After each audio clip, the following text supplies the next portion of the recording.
ایک خاتون نے اپنے شوہر سے کہا کہ اب مجھے کچھ بھی نہیں دیتے، میری کوئی خواہش پوری نہیں کرتے ہیں۔ اپنے شوہر سے شکایت کرنے لگیں کہ آج تک اپنے میرے لیے کیا کیا۔ وہ بہت پریشان ہوا کہ میں نے آج تک اپنی بیوی کے لیے کچھ کیا ہی نہیں۔ شادی کو 10-15 سال ہو گئے، آج وہ یہ کہہ رہی ہے کہ اپنے میرے لیے کچھ کیا ہی نہیں۔ خیر وہ کسی سے ملا تو انہوں نے مشورہ یہ دیا کہ آپ اپنی بیوی سے کہیں کہ آپ کو کیا چاہیے، جو بھی آپ کو چاہیے اس کی فہرست بنائیں۔ اس کی بیوی نے لسٹ بنانا شروع کی کہ مجھے کیا کیا چاہیے، 8-10 چیزیں اس نے لکھ دیں۔ جبکہ اس کو پتا تھا کہ میرے شوہر کی آمدنی اتنی زیادہ نہیں ہے، پھر بھی اس نے لکھ دیا کہ مجھے یہ چیزیں چاہئیں۔ اس نے کہا اچھا اس کے علاوہ بھی کچھ چاہیے؟ انہوں نے کہا نہیں مجھے بس یہی چاہیے۔ پھر انہوں نے کہا اچھا آپ ان 10 چیزوں میں سے کس کو پہلی ترجیح دیتی ہیں؟ انہوں کہا کہ پہلی چیز مجھے گھر میں واشنگ مشین چاہیے، میں ہاتھ سے کپڑے نہیں دھو سکتی۔ انہوں نے کہا ٹھیک ہے، ہم پہلے واشنگ مشین لیں گے۔ اور کیا چاہیے؟ مجھے مائکرو ویو چاہیے، میرے لیے کھانا گرم کرنا بہت مشکل ہے۔ اچھا لکھ لیا، 1 2 3 یہ چاہیے۔ انہوں نے کہا ٹھیک ہے، یہ میرا وعدہ ہے کہ میں آپ کے لیے یہ چیزیں لاؤں گا۔ آپ کو اور تو کچھ نہیں چاہیے؟ نہیں۔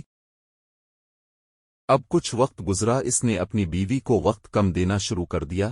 اس کی بیوی کی طرف توجہ کم ہونا شروع ہو گئی، وہ زیادہ وقت اپنے روزگار کو دینے لگا۔ پہلے 10 گھنٹے کام کرتا تھا، اب 14 گھنٹے اوور ٹائم لگانے لگا اور دوستوں میں زیادہ بیٹھنے لگا۔ کچھ اس نے معمول سے ہٹ کر کام کرنا شروع کر دیے۔ پہلے گھر میں آ کر کبھی کبھار بیوی کا ہاتھ بٹا دیتا تھا، اب اس نے وہ سب کچھ چھوڑ دیا۔ جب کچھ وقت گزرا تو خاتون نے کہا کہ آپ مجھے وقت نہیں دے رہے، آپ اس طرح سے نہیں ہیں جس طرح پہلے تھے۔ اس نے کہا کہ میں کوشش کر رہا ہوں کہ زیادہ سے زیادہ کماؤں تاکہ میں آپ کو یہ چیزیں دے سکوں۔ پھر وہ واشنگ مشین لے کر آ گیا، کچھ عرصے بعد مائکرو ویو بھی لے کر آ گیا، اور فہرست میں جو چیزیں اس نے لکھی تھیں وہ ایک ایک کر کے لاتا رہا۔ لیکن اس کی بیوی نے یہ محسوس کرنا شروع کیا کہ میری زندگی میں کچھ چیزیں کم ہو گئی ہیں، اب وہ چیزیں مجھے نہیں مل رہی ہیں۔ پہلے وہ آتے تھے تو مجھ سے بڑے پیار سے باتیں کرتے تھے، میرے ساتھ بیٹھتے تھے، ہم لوگ گھومتے تھے، ویک اینڈ کے دن ہم لوگ پارک جاتے تھے۔ اب وہ اس دن بھی نوکری کر رہے ہیں، رات کو وہ 12 بجے آتے ہیں اور سو جاتے ہیں، صبح 4 بجے اٹھ کر چلے جاتے ہیں۔ اب وہ مجھے وقت ہی نہیں دے رہے، اب وہ بچوں کے ساتھ کھیلتے نہیں ہیں، اب میری بات سننے کا ان کے پاس وقت نہیں ہے، وہ کھانا کھا کر آتے ہیں۔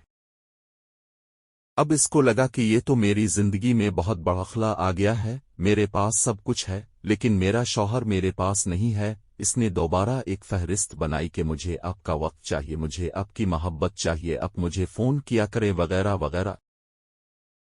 تو بعض اوقات ایسا ہوتا ہے کہ ہم لوگوں کو پتہ نہیں ہوتا کہ جو کچھ ہم لوگوں کو مل رہا ہے وہ کیا ہے۔ جب وہ چھننے لگتا ہے تب ہمیں اس چیز کا احساس ہوتا ہے۔ یاد رکھیں، زندگی میں ان نعمتوں پر زیادہ نظر رکھیں جو آپ کے پاس ہے، تو دل شکر گزاری سے لبریز ہوگا۔ یہ شیطان کی سب سے بڑی چال ہوتی، وہ ہمیشہ انسانوں کی نظر انہیں چیزوں پر اٹکاتا جو کسی حکمت کے تحت ہم سے اوجھل ہوتی، اور انسان کفران نعمت کے باعث موجودہ نعمتوں کی بھی بربادی کا باعث بن جاتے۔ چیزوں سے زیادہ ایک دوسرے کو اہمیت دیں، چیزیں پھر بھی بچ جاتی ہے، مگر اچھے رشتے دوبارہ نہیں ملتے۔ قدر کرے، احساس کرے، محبتیں بانٹے، بیوی شوہر کا خیال رکھے، شوہر بیوی کا، دونوں ایک دوسرے کے بغیر نہیں چل سکتے زندگی کے سفر میں۔ FASPA TV subscribe, like, share.